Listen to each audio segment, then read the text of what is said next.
Momento. Antes de que vayan a dar dislike, quiero explicarles la situación. El Samsung S20 cuenta con una característica innecesaria, al menos en este lado del mundo, que hace que incremente su valor. Sumado a los niveles de inflación que hay en este país, creo que no es una buena compra. Bienvenidos a mi canal, bienvenidos a UTEC, sin más que decir, comencemos. ¡Wow! ¡What the! ¡Concha tu madre! ¡Concha tu madre! Como ya dije, la familia S20 de Samsung cuenta con una característica que es innecesaria, que aumenta su valor. Y como las cosas no están bien por acá en la política y en la economía, no tiene especialmente una buena relación calidad-precio. Pero no nos centremos en eso, vayamos a la parte técnica. Yo solamente voy a nombrar las características que considero importantes y les dejaré un link abajo de la página GSM Arena para que vean todas las características.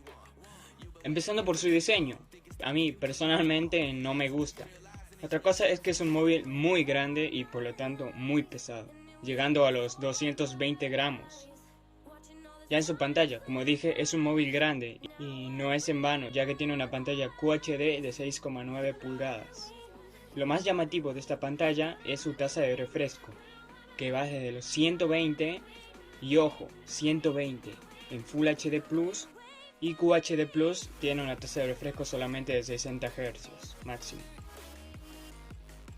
Ya en sus cámaras, tenemos una principal de 108 megapíxeles que promete grabar video a 8K a 30 FPS, una ultra wide de 12 megapíxeles, un sensor TOF para modo de retrato y, lo más resaltante, un teleobjetivo de 48 megapíxeles que promete un zoom por 100x. Y esto en teoría, ya que hay muchas pruebas que apuntan que no es precisamente 100x. Ya en la parte frontal tenemos un agujero en pantalla similar a de los Galaxy Note del año pasado, que contienen una cámara de 40 megapíxeles, es una cámara muy grande, que graba a 4K a 60 FPS, aunque no sé quién graba con la cámara frontal, pero ahí está, ¿no? También en la pantalla encontramos un lector de huellas. Sobre su batería, contamos con 5000 mAh, una batería muy grande, con una carga rápida de 45 watts. Lo que prometería una gran autonomía. ¿Y qué hay de su procesador? Bueno, para Latinoamérica y España, o sea, básicamente la versión global que llega a casi todos los países, es la Exynos 990, que hubo mucha polémica sobre esto, y los invito a que investiguen, pero básicamente es que no gestiona bien la batería. Bueno, Android 10 y One UI 2 de la capa de personalización de Samsung.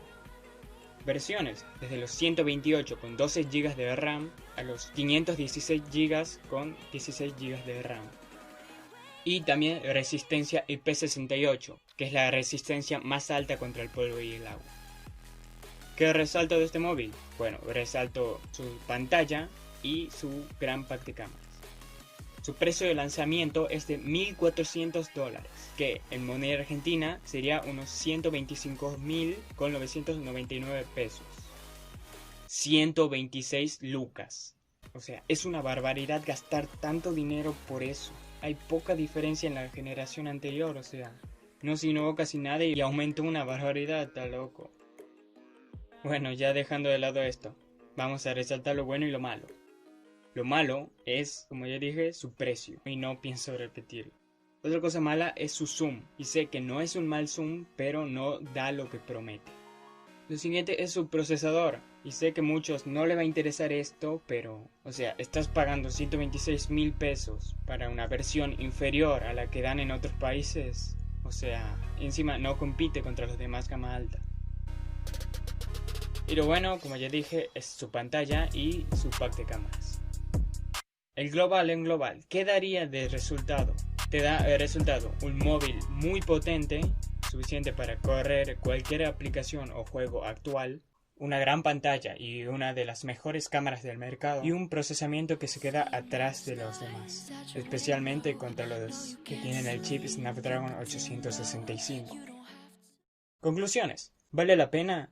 En caso de que tengas el dinero para comprarlo, la verdad es que sí. Si vienes de un gama inferior o de un gama alta viejo, pero no vale la pena si vienes de un gama alta reciente, especialmente si este es de Samsung. Las razones es que no hay mucha diferencia y el 5G incrementa muchísimo el precio, sin contar que no es necesario para este lado del mundo. ¿Me recomendarías algún otro celular? Yo te recomendaría algún Galaxy S o Note del año pasado, o otro gama alta reciente que lo encuentres a buen precio. Pero dime, ¿te comprarías el Galaxy S20 Ultra? Para finalizar, aclaro, cada quien con su dinero y cada quien con su opinión. Por cierto, si te gustó dale like y suscríbete. Adiós.